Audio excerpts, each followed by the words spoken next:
Good afternoon, ladies and gentlemen of the jury. My name is Melissa Pestalozzi, along with my co-counsel, Chelsea Carroll, and we are here today on behalf of the state of Louisiana and the prosecution against Robert Lane for the molestation of a juvenile.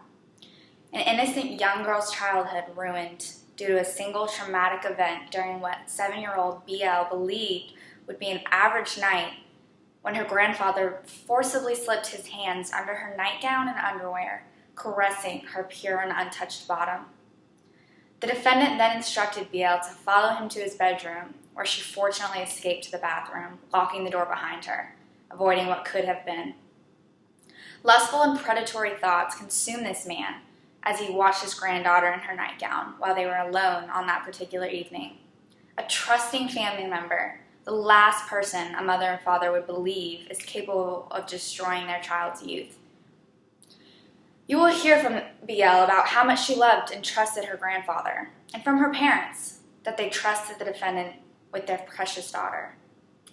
None of them had any reason to know this dark side the defendant possessed. The state must prove beyond a reasonable doubt that the defendant is guilty of molestation of a juvenile, and that includes to the exclusion of every reasonable hypothesis of innocence that the defendant committed this crime.